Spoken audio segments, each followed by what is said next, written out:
It's the finger pointing at the moon is not the moon, but sometimes some of us need a finger pointing.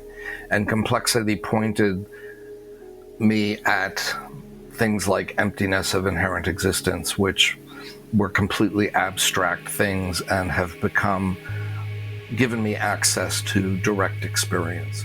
It's easy to say we are all one, but to experience that, and in our world, which only trusts science in many ways, here's science telling us, no, that's what the world is. We are both separate and lonely individuals in a big, vast, largely empty universe. And at the same time, we are all exquisite expressions of that universe, undivided, completely seamless. Welcome back to the Sounds of Sand podcast. Today I'm in conversation with Neil Theise. And Neil is a professor of pathology at the New York University Grossman School of Medicine. And he's a researcher and pioneer in adult stem cell plasticity and a researcher on complexity. And today we'll be discussing his brand new book called Notes on Complexity, a scientific theory of connection, consciousness, and being.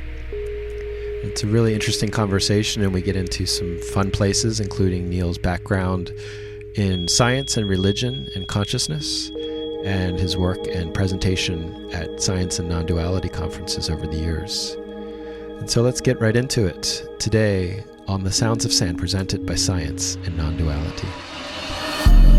Welcome to Science and Nonduality. What is non-duality? The universal forces. It's the collective consciousness. Being aware. Trauma is not the external event that happens. Trauma is the impact of that event, which is the disconnection from ourselves. That matter is energy, energy is matter. That's what EMC squared is about. There's a language without nouns. There is a language without subjugation. There's a language without objectifying. But if it's recorded, then there is a collapse. But if it's not, then it's the infinite potentiality.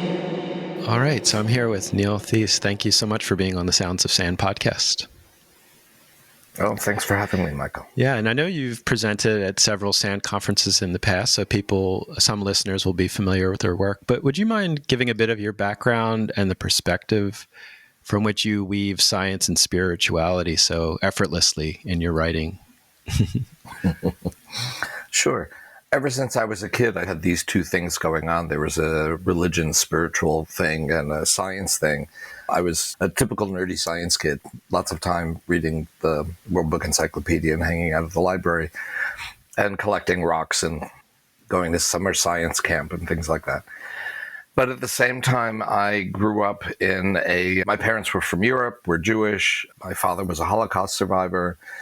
And I grew up in a community of German Holocaust survivors. So the children in this community were really so prized. We were so prized as the future and hope.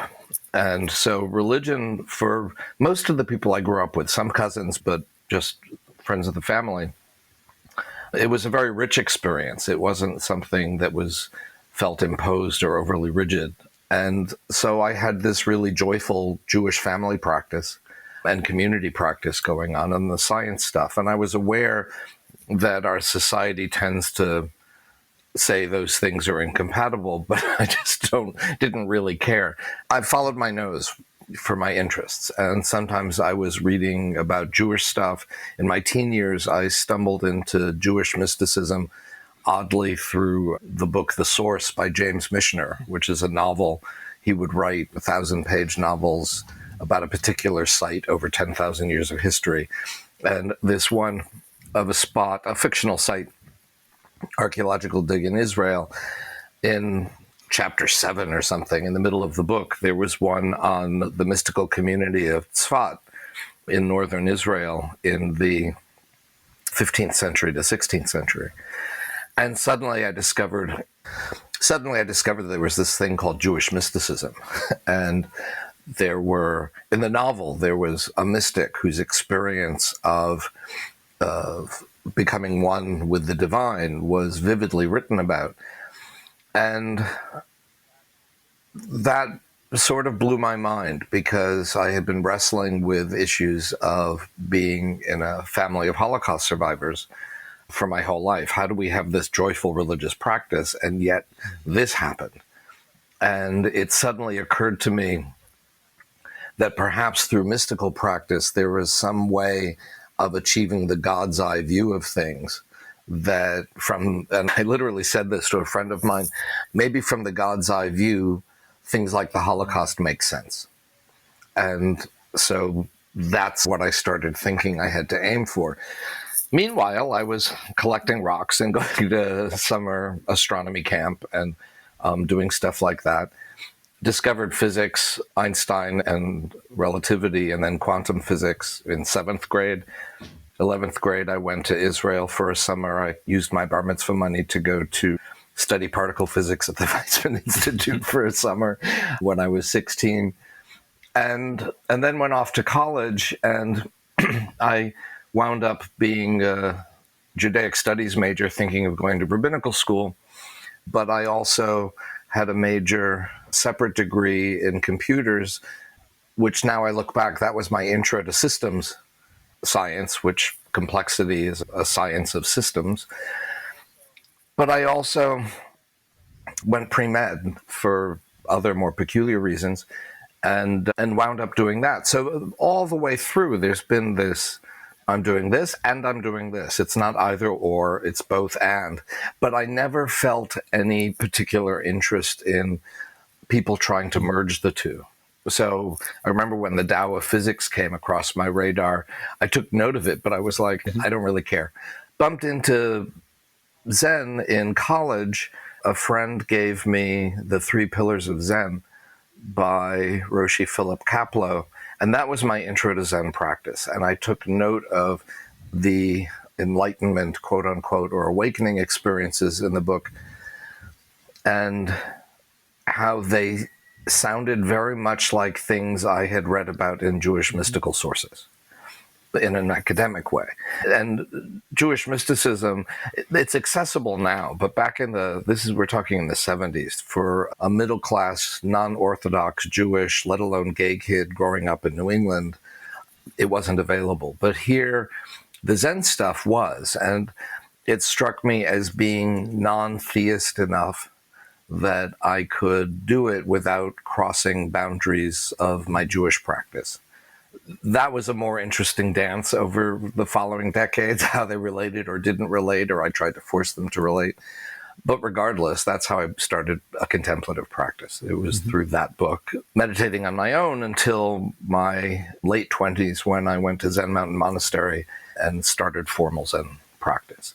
I'm now a student at the Village Zendo in New York. And still, so here I am becoming a doctor and becoming expert in human biology. I became a pathologist, a diagnostic pathologist. That's my clinical practice. I look at slides all day, particularly the liver, cancer versus not cancer, working with the liver transplant team. And a lot of my scientific research came out of the liver stuff.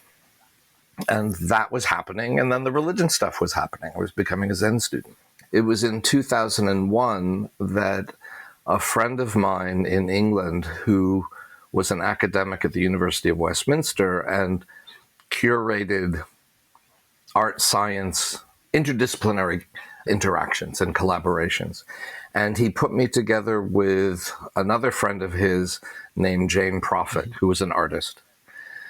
And he got funding to have me travel to England and her and him to travel to New York for Jane and I to simply talk about what we do. And he recorded the conversation so that other people could study how a scientist and an artist might speak to each other and learn each other's languages. And so I know we actually have the transcript of when I was talking about my stem cell research. That's what I had exploded at the highest levels scientifically with adult stem cell research around 1999, 2000. And I was explaining to her about my stem cell research, and she said something about how that reminds her of this thing called complexity theory, and how the way I spoke about cells moving around the body and organizing themselves sounded like how ants organize colonies, where slime molds can be a thing or not a thing, depending on the temperature. And I said, what's complexity theory? And we were off and running. And then working with her, we built up a slightly larger team. That's partly who the dedication of the book is to. It's that group of computational mathematical scientists and us, and Peter, who curated us. And it was during that time where I had a moment of understanding that complexity theory was pointing at the things I was exploring in my Zen practice. So complexity theory talks about how interacting things at one level of scale give rise to larger structures at another level of scale. So ants organize themselves into colonies. There's no top-down planning. All the food lines and the cemetery and the nursery and the dump for refuse, etc., all of that comes from local interactions between ants and their environment. And the whole thing erupts. And human cities are exactly the same way. Jane Jacobs was talking about this in her books before complexity was even gave us a language to speak about it. And the stem cell stuff had become so obsessive to me. It was actually uncomfortable for a few years. I would wake up at 3 o'clock in the morning and have to write down ideas I was having. It just became this very pressured scientific discovery process. But I couldn't stop it. And I was becoming aware that when I looked at stem cells on the slides from my patients that first led me to stem cell research, and then for a while I was doing animal research with mice. I didn't particularly like it and I stopped, but for a while I did that. And I was starting to realize that there was no difference between the stem cells in the mice, the stem cells on the human slides, and my own body. That my body is comprised of the cells I'm studying. I am the thing I am studying. And this sort of self-referential aspect started to become very obsessive, like a Zen koan.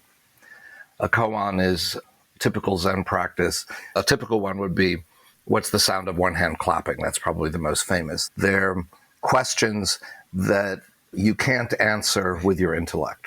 There's some deeper mode of experience. Then you're instructed to solve a koan to become the koan. Well, I was becoming the stem cell koan for myself. There was a moment where I was trying to cross the street in New York City, and I was going on in my head, stem cells, I'm stem cells, I'm made of cells moving around, cells. And the light changed so I could cross the street, and other people stepped off the curb, and I couldn't move because my leg had become a flock of cells, and I didn't know how to direct it. So that was peculiar. It was a moment. And then sometime shortly after that, I was in the Zendo. This was a time I was assigned to be the opener for the Zendo for Thursday mornings. And back in those days, there was a smaller group. Sometimes there wasn't anybody there but me. And I was sitting there by myself, the light coming through the window, and you could see dust motes afloat in the air. And I'm sitting on the cushion and trying to follow my breath, which was my practice at the time. But stem cells, my body's cells, I could not turn it off. And I looked up and saw the dust motes floating in the light. And then I looked across the room at the altar where there was a stick of incense and the smoke rising from the incense. And all of a sudden, I just had this flash. Are you a body or are you cells? Are you the stick or the smoke? The world is particles. And I realized it's both. It's always both. And suddenly I realized, oh my God, that's what the Buddhists mean by emptiness of inherent existence. I'm this body, but there's no body. It's just a community of cells. But it's not just a community of cells, it's a body. Both are true. Is it the stick or the smoke? Both are the incense. And at that moment, the science came together with the spirituality. And I had never, ever, I was completely disinterested in trying to get them to talk to each other. And suddenly here they were. And within a short time, it became clear that the principles of complexity not only gave you emptiness of inherent existence, but gave you impermanence and interdependence and karmic law. And then aspects of Jewish mysticism with Lurianic Kabbalah, and I was off and running. Wow, quite a story. That's wonderful. That's So great. that's the story. Yeah, and that comes through so vividly in your book, Notes on Complexity, that you get into the very much the detail of what complexity is and how it emerges and how we experience it at these different scales of existence. But at the same time, you're holding a lot of space for the mystery of surrender, of holding that space, of not understanding quite how these complex systems, and there's this sort of magicalness of it. And before we get too much into the details of the topics of your book, which I want to do, I think some people perhaps would be put off by the word complex, because in English language, we often conflate complexity and complicated. People say things like, oh, doing my taxes, it's too complex or it's too complicated, but they're not really the same thing. So could you differentiate those for the listeners? Yeah, there's lots of videos online or shorter books over the years that have been published on complexity where they all say, and I've used the cliche too at one moment or another, complexity is simple, or the simplicity of complexity. Complexity theory describes complex things, in particular living things. Complexity is the science of life. And life is complex. But it turns out that how life happens, the rules that govern how life emerges, changes, adapts, comes to an end even, is actually extraordinarily simple. And so there are 4 basic rules for how, if things obey these 4 rules, and ants do, so they give rise to colonies. Cells do, so they give rise to bodies. Humans do, so they give rise to cities, cultures, and ecosystems. And it turns out, and just what I've said now sets up this interesting thing. So cells can give rise to bodies, and bodies can give rise to societies. So complex systems can be leveled or layered. And so this led me to the question of, and as I said before, is it a body or is it the cells? You have this question of, are you a thing or a phenomenon arising from smaller things? At this level of scale, you're over there and I'm over here, and we look like objects. But at the microscopic level, not only are our bodies actually more like flocks of cells, but our boundaries are not limited by our skin at that level, because we're shedding skin cells all the time. A lot of the dust in our homes is actually shed skin. And because our skin is covered by bacteria and some other stuff, but mostly bacteria, the microbiome inside our bodies, along all surfaces, and outside our bodies, without which we cannot be living human beings. So our bodies are not just a community of human cells, it's a community of human cells and the cells of your microbiome. And every time you touch a doorknob or a keyboard or a desktop, you're leaving some of that behind. If you shake someone's hand or kiss them on the cheek or hug them, you're exchanging your microbiome. And we know these are not trivial exchanges. It has been studied that if you look in a household, the microbiome of the people living in the household and the pets, the dog and the cat, all share one single microbiome that has little areas of condensation on the dog, the cat, and the other family members.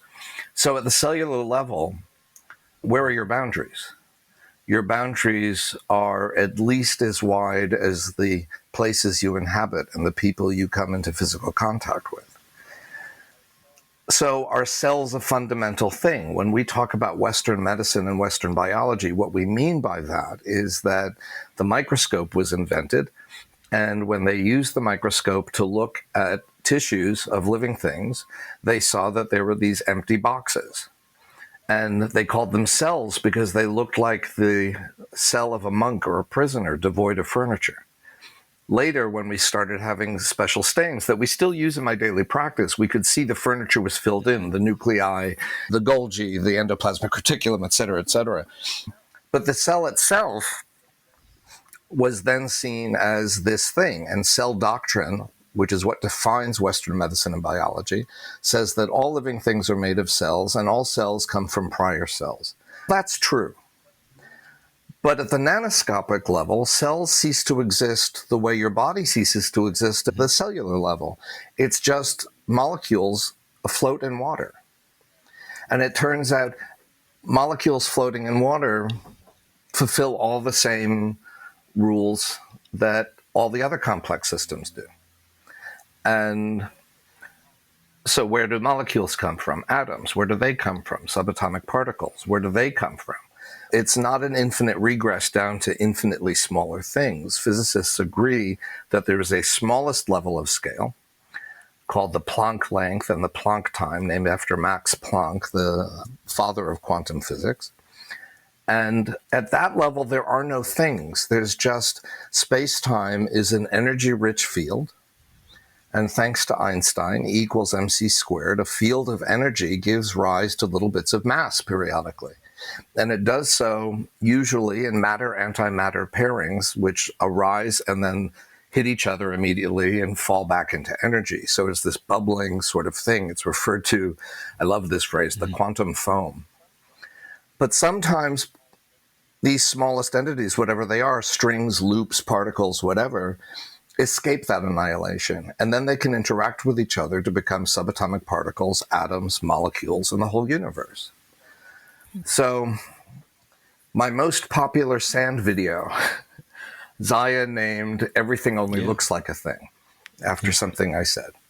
Because that's just it. From a complexity point of view, everything does look like a thing from a particular point of view, from a particular scale. Bodies are real, cells are real, atoms are real, but from other perspectives, they disappear from view.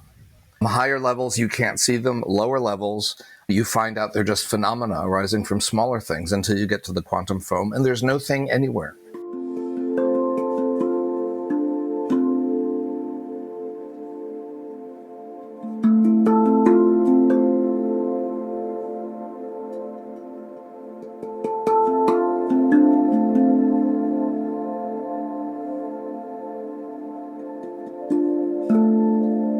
I've heard this example, and you can just tell me if this is accurate or not, but I've heard that, like, you can describe a car as complicated because you can take it apart and you can put it back together and it will theoretically still work. But the human body is complex because there's all these, as you spoke about, these layers of emergence that if we take the human body apart, we can't put it back together because its functioning, its existence is... Yes, and your original question is, don't be afraid of the word complexity. One of the phrases I use in the book, and it's obviously not mine, but people talk about systems, interacting parts that become a whole, that in which the whole is precisely the sum of its parts, as opposed to that phrase we sometimes say just about things in the world, the whole is greater than the sum of its parts. A clock and a car are precisely the sum of their parts. You wouldn't even have to put them together. You could analyze the structures and go, oh, this is a clock. You can see that in the structure. And there's only one way to put it together. And it will work until it doesn't. Complex systems, there are two kinds of systems that are greater than the sum of their parts. The first, far more well-known than complexity, is chaos theory. And the geometry that defined chaos theory that goes with it are fractals. And many people know that, in part because there was a best-selling book in 2000 called Chaos by James Gleick that suddenly it was there in the cultural imagination. And those couldn't be defined in a simple way using mathematical formulas or basic engineering principles, the way you could describe a clock. You could only describe them by doing a computer model of them and setting the computer modeling running, the model running. Fractal geometries are not, you can have equations that define a shape, but there's no equation that can define fractals. They can only be generated by an open-ended running of a computer program. So none of this could be explored until we had computers. Eventually, it was discovered actually through the invention of essentially a video game called the Game of Life. So in 1970, John Conway invented this game called the Game of Life, which is simply a grid of squares that are considered alive or dead And each move of the game into the next moment of time, a square will stay alive or die or become alive, depending on how many of its neighbors are dead or alive. And you could oversimplify it to say, if it has too few neighbors that are alive, it dies because it dies of loneliness. But a well-socialized square that has lots of neighbors that are alive next to it will continue to be alive into the next one. And a certain number, a square that had been dead, will come to life. And when you run this in an open-ended way on a computer, it often just goes through a variety of shapes moving on the screen, and then everything dies. So that's a closed system. But interestingly, you get different kinds that persist. And so you get some that persist because, like, you can have a 3x3 grid of solid squares, and every step of the game always produces the same the same 3x3 square. Some will blink. You'll get a horizontal, 3 squares in a horizontal line will become a vertical line, and the next move become a horizontal line, and the next move on into infinity. But then there are some that become very complicated, and it turned out that these were structures that were best described by chaos theory as fractal. Then the real big leap came when simultaneously a guy named Chris Langton and another guy named David Packard were studying the game of life. It became a thing to study. Mathematically, it's very interesting. And what they discovered is that as you move through the space of possible outcomes, there was a zone between perfectly ordered things like the stable or the blinking images and the chaotic patterns. There was a zone where something else altogether happened. You started getting patterns that were open-ended. They actually took on often biological-like shapes. They looked like plants and flowers growing and things like this. And they realized something else was going on here. And this turned out to be the zone of complexity. And so there's this famous phrase that complexity or life lives at the edge of chaos. It's the edge between, this is a mathematical thing, between chaotic systems and perfect order. They're pulling at each other. And in that zone, there's this little space that opens up where life suddenly happens. In terms of information science, and then we're talking about someone like Alan Turing, for example, who people have heard of, the Turing machine. He's the father of computer science. This is a profoundly information-rich zone. And one way of thinking about life through a complexity lens, and I touch on it in the book, but I don't go into it in great detail, is that life is information. The universe is information, and the greatest information processing, the universal Turing machine, is life itself. So that's where complexity theory started. And people started realizing that you could see this in the real world. And I think when I've been giving this talk for 20 years, I gave it at SAND for, 6 years in a row. I've given the talk to scientists, I've given the talk to 5th graders, to yogis and Zen students, you name it. And I always use the same language. I don't have to dumb it down for anybody. And watching the audience is always a pleasure for me because at every moment, every time I say anything, another light bulb goes off somewhere in the room. For everyone, it's a different spot in the talk. But complexity is describing the things we have an intuition about. We know what it's like walking down the street and seeing birds flocking and seeing trees budding in springtime and how we don't bump into each other on a busy morning getting to our offices. It's intuitive in a way the other great theories of the 20th century, quantum physics and relativity, are completely non-intuitive. So they're really hard. And again, it's funny to me that there have been thousands of books trying to explain quantum physics and relativity for the average person. There have been very few where complexity is concerned, and that's the world we live in.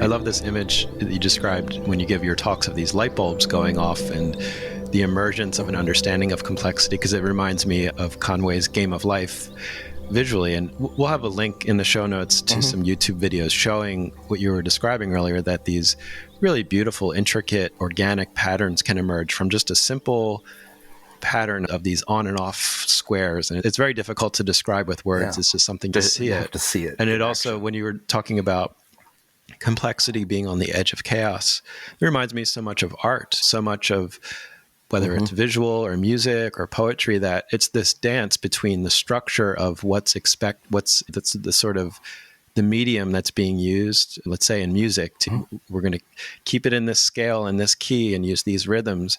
But then at the edge, there's this chaos of the unexpected. And that's where the beauty of really profound art happens.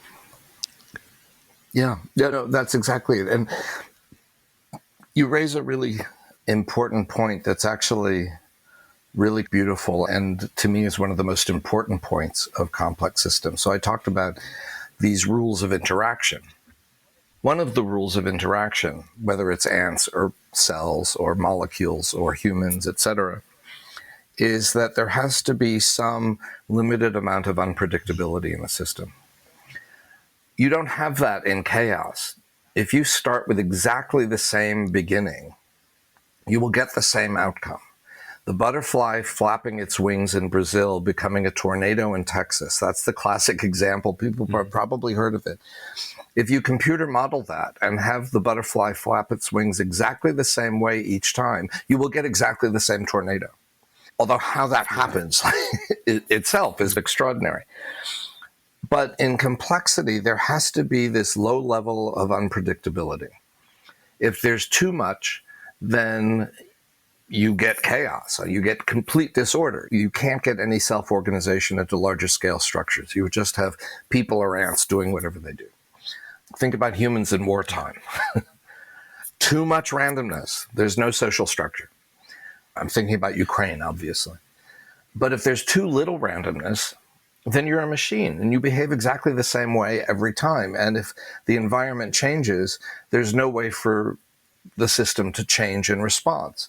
But we know if the temperature goes too high, we sweat. If the temperature goes too low, we shiver and get goosebumps. So our bodies have freedom to react in different ways. And that freedom comes from this low-level randomness. It's called quenched disorder. And so the example I use in the book and in my talks, you look at a food line of ants and it looks like all the ants are following the food line, going back between the sugar cube out here and the colony, back and forth and back and forth. But if you bend down and look closely, there's always some ants that aren't following the food line. And you might think these are evolutionarily disadvantaged ants, because what are they doing? But it turns out if you put your foot down in the middle of the food line, it's these ants that are not following the line that are ones that the most rapidly find the new route around your foot, or find the new food source when the old food source runs out. So this low-level degree of randomness, these divergent ants in the ant colony, you might say artists and spiritually oriented people in our society are divergent ants in that way. They're exploring new turf that allows creative possibilities. Stuart Kaufman attended SAND a number of times too. He and his wife, Kate Kaufman Peel, we hung out there a lot. And he's one of the founders of complexity theory and the one who really pushed how complexity can explain biological life. And he talks about this quenched disorder creating a shimmering cloud of possibilities for what might happen the next moment. He calls them the adjacent possibles. So in every moment, there's this cloud of adjacent possibles. It's not an infinite variety. That would be complete disorder. There'd be no way to select an adaptive something from that. But you have all these possibilities, and in the next moment, depending on conditions, by chance, to some extent, one of them gets selected, and suddenly the next moment snaps into existence. But then it has this cloud of adjacent possibles around it. So whereas chaos is predictable, complexity theory is always unpredictable. And that we know, again, that's so intuitive. Life is unpredictable. We know that. But that turns out to be, what's the phrase? It's a feature, not a bug. But it feels like a bug sometimes because, and this is one of the most profound parts of it, again, when you think mathematically, that complexity lies between order and chaos at that boundary. You might think that mathematically you could plot any system as a point in that zone. But it's not. It's because of this quench disorder, this low-level unpredictability. It moves around at this zone. And in fact, the border is a fractal. You have no idea, a slight step to the right or the left. You don't know whether you're going to be on the inside of disorder, on the outside in order, or continuing within the zone of complexity. There's no way to know. But given enough time, because you're wandering around this zone, you will stumble into fractal chaos or rigid order, and the system dies.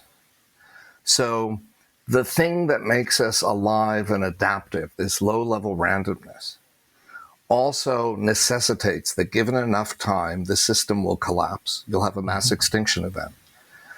To have life, there has to be death. And which is, the moment you say something like that, there's no way to separate complexity from the boundaries between science and spirituality start to collapse. Because science suddenly is talking about things that are in the spiritual domain. No, and that's one of the amazing things about your book is that you create these entryways. So someone coming from a spiritual background or from a scientific background, there's almost like a roadmap of how complexity can lead you to find the other part of the missing part of the map, the science versus spiritual. And for me, the section about Kurt Gödel and the Incompleteness theorem was that bridge where I found, okay, this book is about consciousness. And you really masterfully weave that model of a mathematical only universe through Gödel's work into a felt sense of what the mystics or spiritual seekers are describing in terms of consciousness. It may be too big of a topic to get into, but I'm wondering if you could talk a bit about the Incompleteness theorem and how that plays into. Yeah, I can. So the context is that we live in this culture that thinks of itself predominantly as materialist. Even people who are spiritual, if you catch them on the fly and off guard, they'll tell you that the surest routes to understanding reality are empirical science and mathematics. It's the air we breathe. It wasn't always this way. But with the phenomenal change in European society with the Industrial Revolution and then World War I, the collapse of all the medieval church hierarchies and this increasing sense that the world is a machine, that was became the dominant metaphor. A new feeling arose that no, science and mathematics could explain everything. And this was most precisely explored and revealed by a group of philosophers and scientists and sociologists in Vienna called the Vienna Circle. And they basically crystallized it into the world could be understood through empirical science, meaning a scientist studying an object, a subject studying an object. And empirical science meant there has to be a separation between those two in order to do real science. You couldn't get them mixed up with each other. You don't want to influence the experiment that you're observing, right? That on the one hand, or mathematics, that you could build up systems of mathematical proofs that could explain the world. And the expectation was that empirical science could fill in all the data and that mathematics, through a series of extravagantly developed proofs, could model the entire universe and everything in it precisely, completely and consistently. Those were the tests. It had to be complete and it had to be consistent. A system of mathematical proofs that contained everything and never contradicted itself. And that's the world we live in. People have this expectation that math can do that and that science can do that. The problem on the empirical science side is quantum physics. At the quantum level, you find that there's no separation of subject and object. In fact, the conscious observation is what determines the nature of the thing you're studying. Max Planck, again, who I mentioned before, famously said, you cannot get behind consciousness, because consciousness is what decides whether light is going to be a wave or a particle in this particular instant, because the conscious observation determines that in the famous double slit experiments, which I go into in the book. I won't bother now. But people are familiar with the idea that quantum physics really screwed the nature of the material universe, and yet we cling to it. But we still have the mathematics. But it turns out we don't, because Gödel was a mathematical Platonist. He believed that the realm of mathematics existed in a Platonic realm, as in Plato, beyond our world, and we discovered mathematical truths in that world, some of which we could prove. The Vienna Circle and materialists in general say, no, math is something we invented to count bushels of wheat or stars in the sky. And we invented it and we can completely encompass it. It does what we tell it to do. Right. It's our tool. And he was in the Vienna Circle and just quietly bided his time listening to the arguments when he clearly knew this wasn't the case. And he came up with the incompleteness theorem. In a nutshell, what he did was, remember I said that the goal was, the expectation is that mathematics can completely define everything in existence without contradicting itself. What he showed is that if you have a system of proofs that explains everything, it will inevitably contain a contradiction.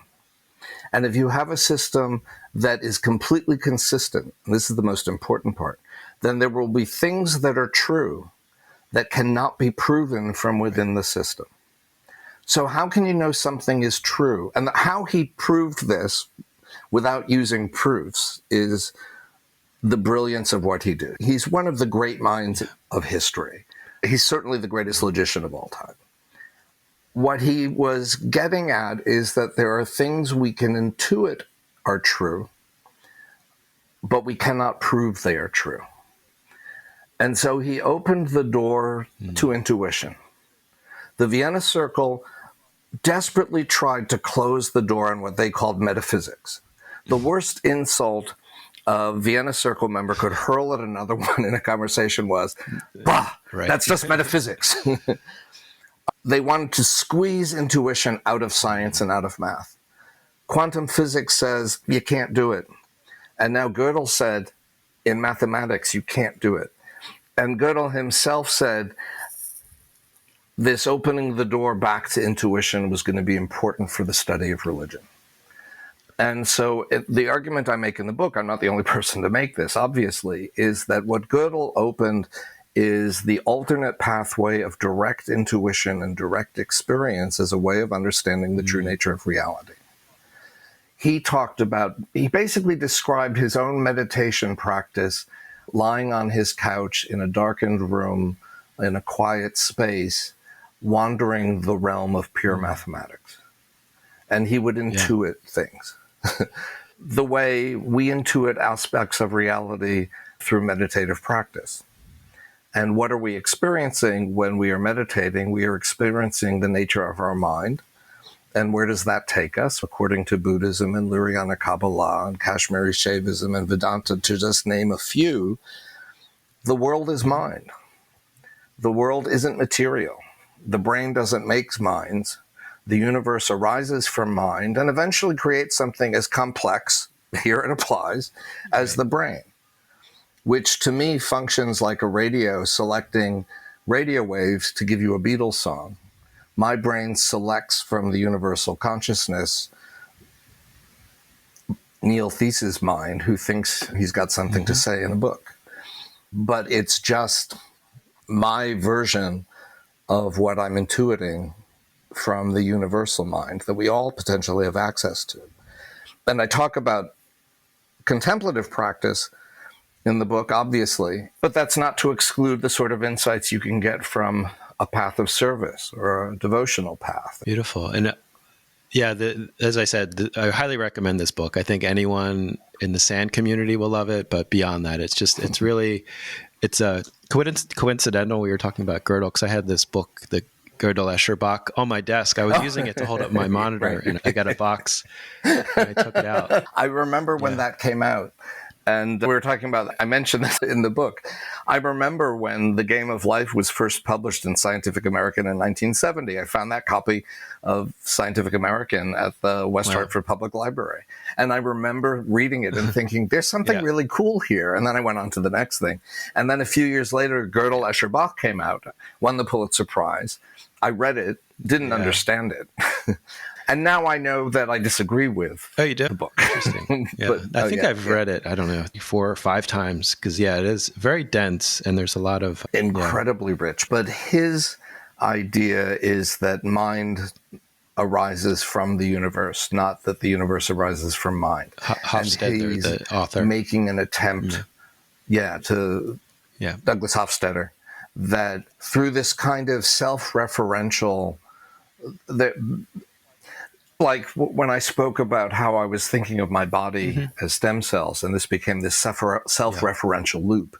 Gödel's proof is this self-referential thing, which I go into. I describe it. I think I do a reasonable job of making it simple. It's pretty difficult. But Hofstadter says that in these things that are self-referential, that's the secret to how consciousness bootstraps itself up out of material existence. And that's where I separate from it. I don't think that's the case. Yeah.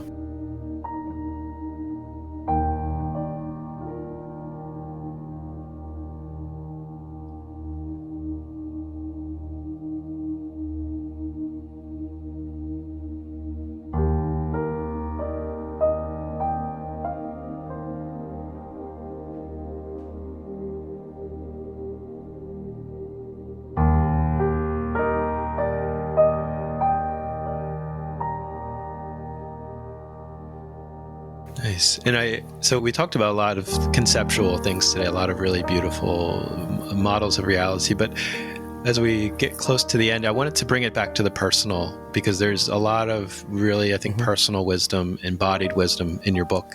And there's one quote that you say, "We are not walking through the world, we are interwoven with it. In everything we do, we participate in complexity." And I think this really frames very eloquently almost the path of non-duality that's experienced in complexity.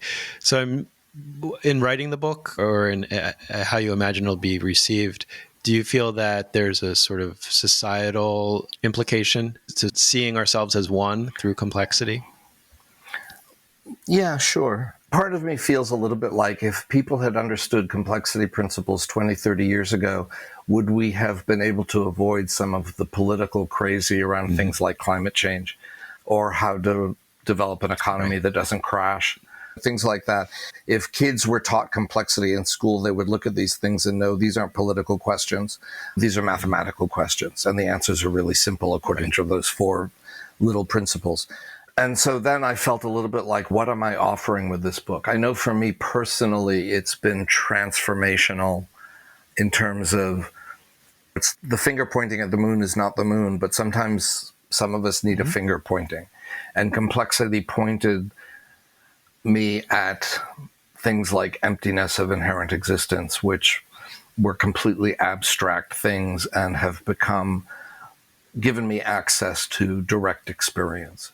It's easy to say we are all one, but to experience that, and in our world, which only trusts science in many ways, here's science telling us, no, that's what the world is. We are both separate and lonely individuals in a big, vast, largely empty universe. And at the same time, we are all exquisite expressions of that universe, undivided, completely seamless.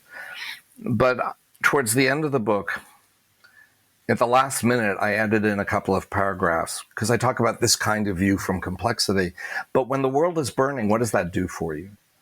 And I had an encounter with a young friend of ours who was expressing his anger and depression and fear over the world that's been left to him and that it's hopeless. And as I just described, mass extinction events happen. We're in the middle of a mass extinction event. We don't know if it's going to be total, but we certainly are seeing mass extinctions of species around the world, et cetera, the climate, blah, blah, blah.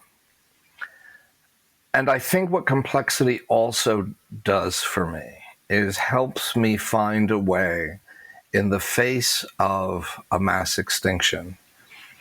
How do you find resilience to be okay in the middle of that? If one, complexity gives you the tools to analyze it and figure out how to change things to avoid the mass extinction. Doesn't mean you're going to be able to do it. Sometimes it's too late. But I lived in the shadow of a huge mass extinction, the Holocaust, and I came of age as a young man, gay, in New York City during the AIDS years. And I saw Holocaust survivors who lived but were wrecked by the experience. And I knew Holocaust survivors who could easily find joy every day. I knew people dying of AIDS who died in deep anger or fear or despair, but I know people who died in extraordinary bliss states. I think complexity points the way to finding joy and accessing bliss, even in the midst of the mass extinction event. And I had to put that in the book because that's the moment we're in now. That's the question now. It's happening. Does this help us? I think it does. It helps me in it. Beautiful. So. Thank you. I think that's a wonderful way to close and to generate interest. Again, Notes on Complexity. Highly recommend it. Thank you, Neil, for being in conversation with us today on Sounds of Sand. Oh, my pleasure. My pleasure to come home to sand in this way with this book. Thank you. Thank you, Michael. And thank you for listening to The Sounds of Sand. We invite you to explore more of our talks, dialogues, videos, articles, events, and offerings through our website, scienceandnonduality.com. If you've enjoyed this conversation, please consider becoming a member to access our massive library of SAND content, available exclusively to SAND members. And we would love it if you could leave us a review on Apple Podcasts, Google, and Spotify, and share this episode with your family, friends, and all sentient beings. Be well.